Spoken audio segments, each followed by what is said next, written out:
Book Lovers Unite. I'm Demethius Jackson, and you're listening to the Chapter 1 podcast. The greatest stories ever written all begin with Chapter 1. In each episode, our guest authors will share their first chapters with you. Joining me today is romance writer Mia London. She's an amazing writer who lives here in Texas with her supermodel husband, her perfectly behaved, brilliant children, her perfectly manicured lawn and flower bed, which contains no weeds. And then she wakes up. I've been looking to get Mia on the show for a while, so I'm really happy to have her here today. And she'll be reading from her current book entitled Beyond Lace. And it starts right now.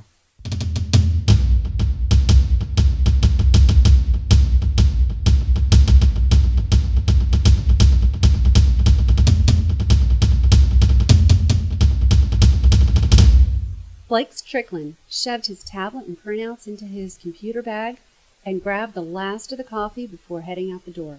His condo neighbor, a friendly old woman, strolled down the stairs with her chihuahua tethered by a leash. "Good morning, Mrs. Parker." "Oh, good morning, Blake. Off bright and early." "Yes, ma'am," he replied as he sidled past. "You work too much. You need to find yourself a nice woman and settle down." He forced a smile her way. He'd heard that sentiment before. From Mrs. Parker, from his mother, from his aunts. He couldn't make them understand settling down was not his thing. Not by any stretch of the imagination. Blake stopped short when he noticed a 2-inch scratch on the bumper of his European sports car. Shit! He paid extra for this secluded parking spot. Well, he would have to deal with that later. There was nothing he could do about it now. He pulled away from Park Ridge and merged south onto I-90, heading for downtown Chicago. The radio played some classic rock and roll, not that it mattered. His mind was already on business. That was his modus operandi. Think about work before, during, and after work. Occasionally, he could be distracted by a basketball game, a poker night, a few hours with a woman, or writing code for an app. People called him a workaholic. He didn't care. His devotion to his career had led him to success. 2 years ago, he sold his first internet company for several $1,000,000. He was 27 at the time. And Blake wasn't ashamed to admit he worked tirelessly on his next company. His goal? To grow it to the point where he could sell it for a handsome profit. His thoughts were interrupted by a phone call. The screen on his dashboard read Jackson Whiteside, his cousin. "Hi, Jack. How's it going?" "Hey, Blake. I'm good. How's life in the concrete jungle?" "More comfortable than sweating it out in the Middle East, digging up some old scrolls written by men with white beards, I'm sure." Jack laughed. "At least I don't sit on my ass staring at a computer screen all day, every day. You hear about Grandma?" Blake wondered when he'd get the call from one of his cousins. His mom had called him the week prior to tell him that his grandmother, his father's mother, had suffered a heart attack. Medical reports showed she was fine, but needed time to recuperate. "Yeah, I heard. How's she doing?" "She'll bounce back." "I just got to Fort Collins. Ty's been here for a while now. How's he feeling?" Blake couldn't imagine what the recovery was like from a gunshot wound. "Real good. In fact, we just finished up reshingling the roof. Since I'm here, he'll be heading back to Noble Pass tomorrow. We decided we need to take turns staying with Grandma, give her some company, and fix up the house. The exterior looks like shit, and who knows what needs tinkering on the inside. She can't do it by herself." "Okay," Blake said, drawing out the word. "So man up.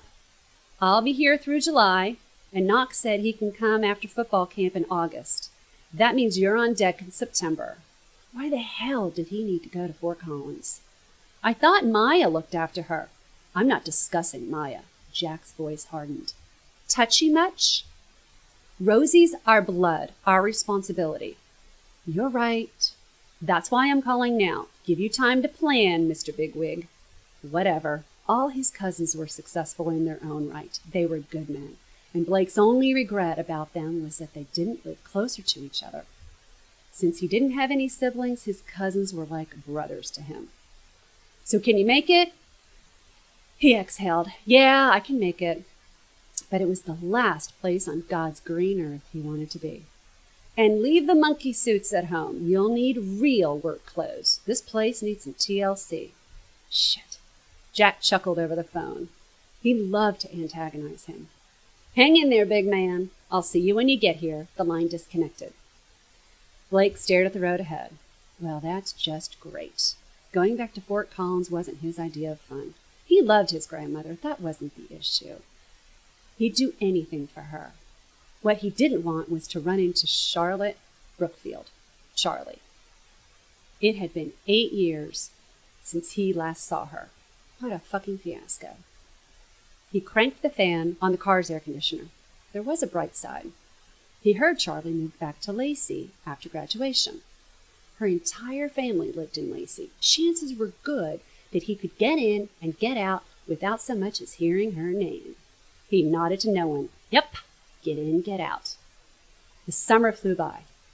Blake spoke to Ty and Jack again. He and Knox had traded emails, and in the time it took to defrag a hard drive, September was here.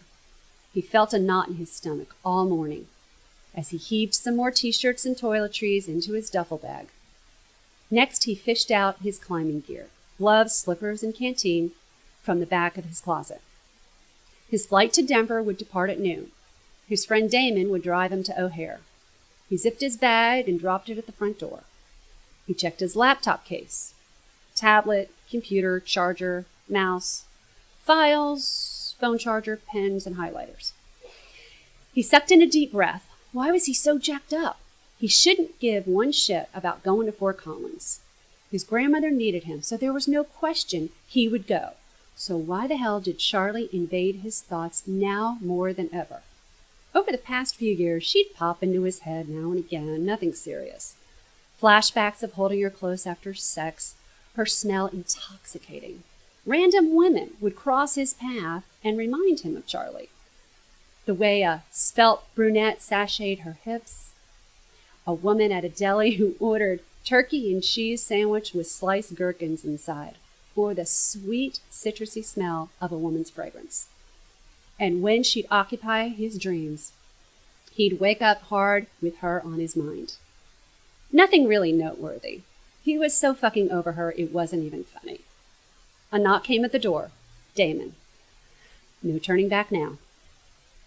When he arrived at the car rental company in Denver International, he decided to upgrade to an SUV. He'd much rather tool around the mountains in an SUV than a practical sedan. Driving off the lot, he lowered the car window and let the fresh air in. He inhaled the fresh mountain air and smiled, his first smile in a while. Seeing the mountains in the distance got Blake's heart revving for rock climbing. Climbing had been Blake's love since his diaper days. His dad would take him to spots near Lacey, starting with small hills.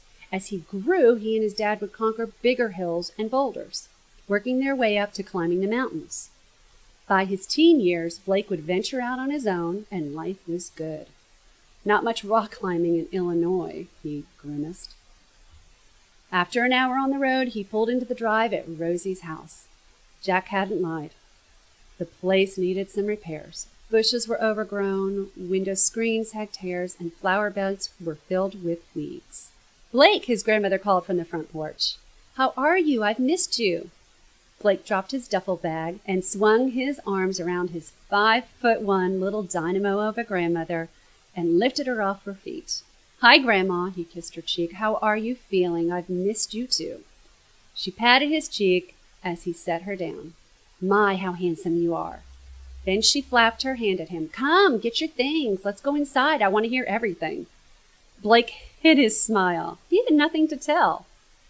Blake followed his grandmother inside and set his bag at the front steps. Grandma, he started, you look good. How are you feeling? Dear, I'm feeling pretty good. She took a seat at the kitchen table, and he joined her. Of course, I have medicine to take now until the day I die, she rolled her eyes. And I need to make some minor changes to my routine. What kind of changes? He frowned.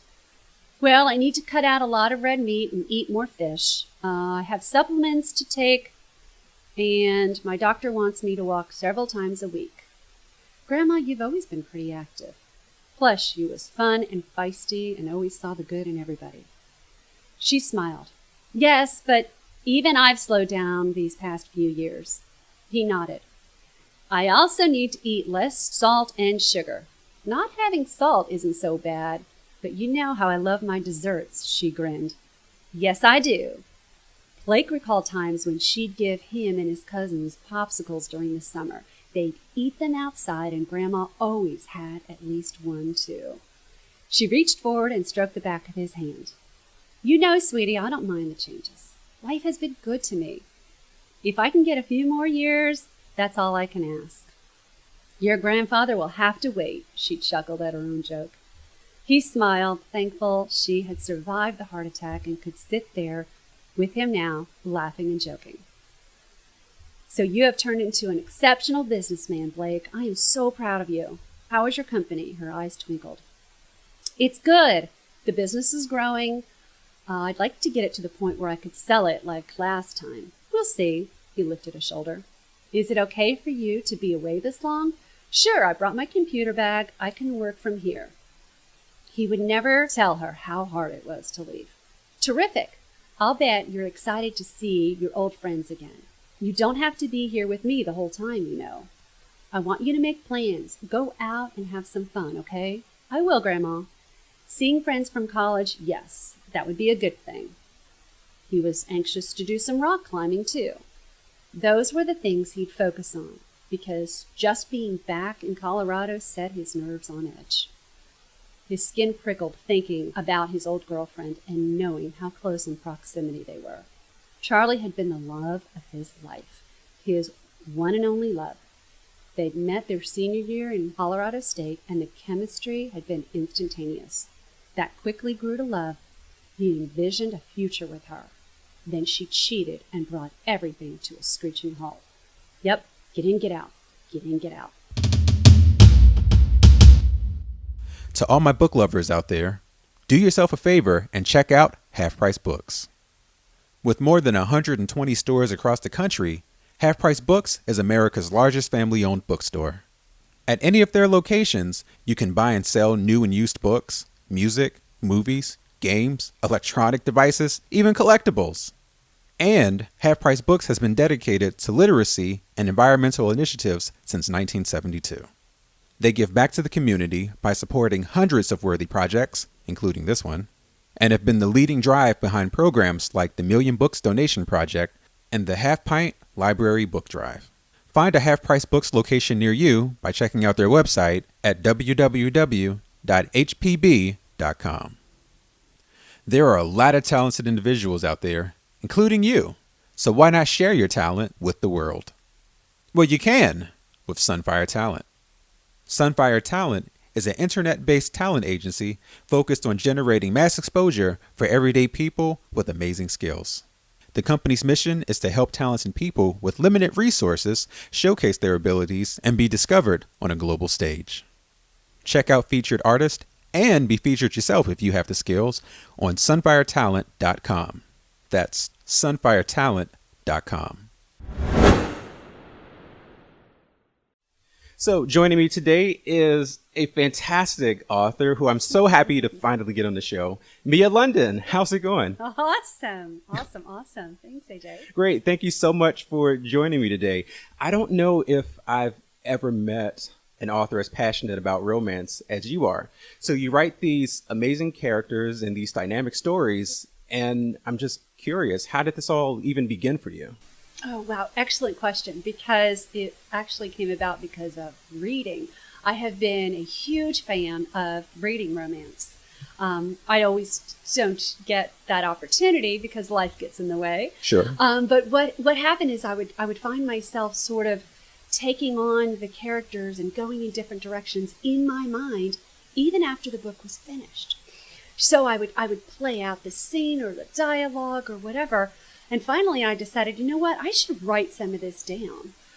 Before I knew it, kid you not, AJ, I had 25 pages of just stuff, scenes and dialogue and no names, just, he and she. And I'd build on it, or I'd come up with another scene. And I was like, you know what? I might have the makings of a book here. Yeah. So it bloomed from there. It blossomed from there. Yep. And the way things are in the industry right now where you can self-publish, it was just too easy for me to turn it down. And that was back in 2014. I published my first book in 2014 called Life to the Max. So proud of it. People seem to love it. Great little story. Easy read. Yeah. I joke with folks and say, no heavy thinking, just heavy breathing. Yeah. I love that. Yeah, similarly with me, I began professionally writing. Well, I started in 2010, but I didn't get serious about it until 2014 as well. So I feel we're parallel in that sense. That's right. Yeah, and starting with just kind of the overall summary, I think it's a good way to go. Not even worried about names or the scenes, just writing down those major ideas. That's exactly right. Start by writing. Doesn't even have to be great. So your book, Beyond Lace, is part of a series that you're writing with a number of other authors. Yes. That great little excerpt that we just heard from my book is the series of 5 books, novellas, if you will, sort of short stories, okay? The great thing about this series is that it can be read alone or in order, so to speak. The premise is Grandma had a heart attack. Don't worry, she's going to be fine. So Grandma lives in Fort Collins, Colorado, and the grandsons, 5 of them, take turns coming back to help out. They keep her company. They help around the house. Goodness knows it needs a little bit of TLC.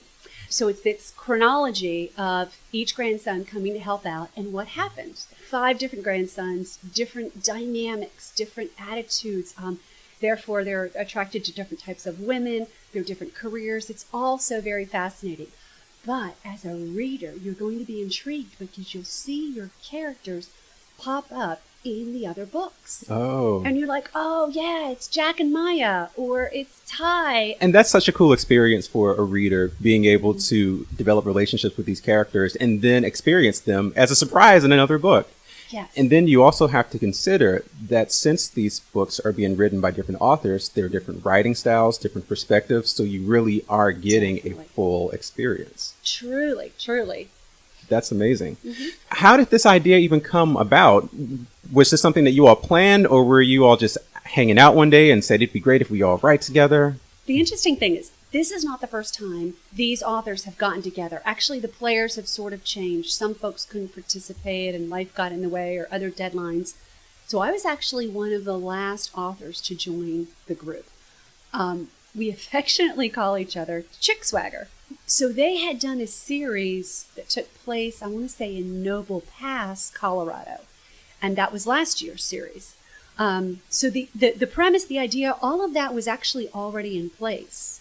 So your character, Blake Strickland, is an interesting guy. He's an entrepreneur who's created multi-million-dollar companies, which, by the way, is not easy to do.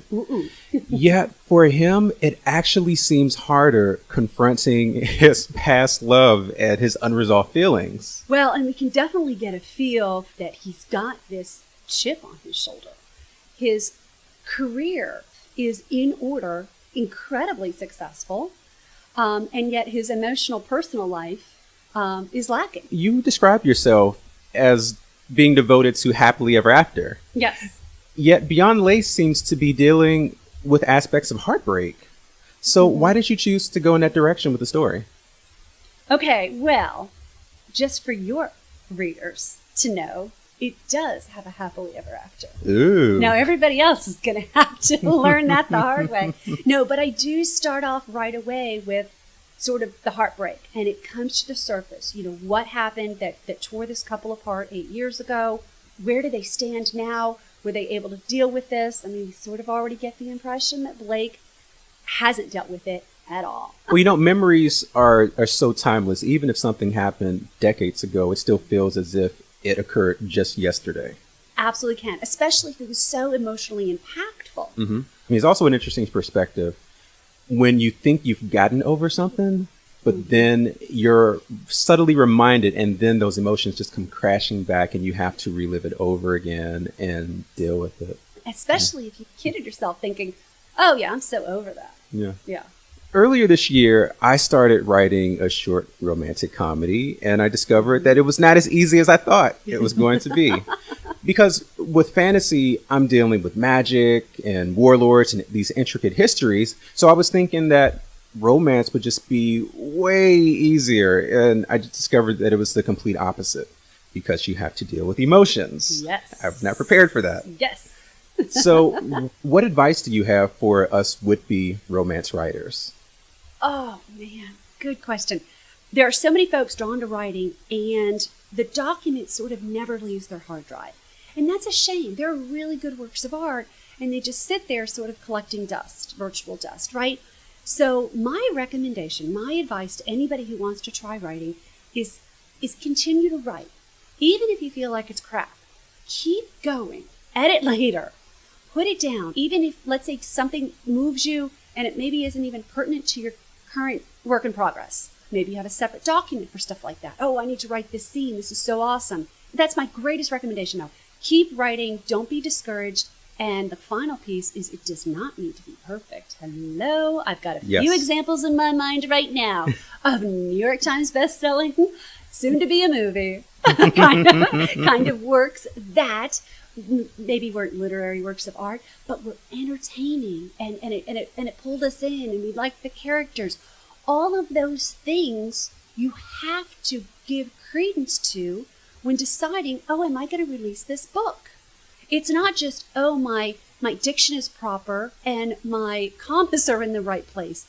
There is much more to that when creating art, in my opinion. So, try not to beat yourself up and say, oh, it's not good enough, it's not good enough. I'm sure we all know a few people who have that chapter 1 on their hard drive, and they've been working on it for the last 10 years. Right, exactly. Yeah. Exactly. And that's similar to the advice that I give folks as well. Don't worry about grammar, don't worry about punctuation, just finish the story, because I think the statistic is only 4% of people actually finish their novels. Really? Mm-hmm. Okay, so I think that about wraps us up. It was really great having you on today. Where can readers find you online?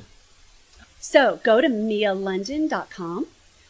You can also learn more about the whole series at chickswagger.com. By the way, that goes live. That drops live September 13th. So grab your copies. And I am all over social media. You'll find me on Twitter, Facebook. Oh, and don't forget Goodreads. It's like the largest library out there. I love it, love it, love it. And right now, as a matter of fact, I'm doing a giveaway of the whole series on fresh fiction.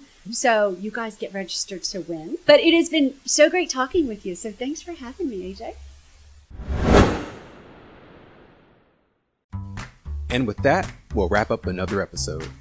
Thank you to Mia London, such a wonderful personality and an incredible author. And thank you also to the authors of Chick Swagger. And if you have any questions or comments, or know an author you think would be a good fit for the show, let me know. Reach me at info@ch1podcast.com. That's info@ch1podcast.com. Till next time.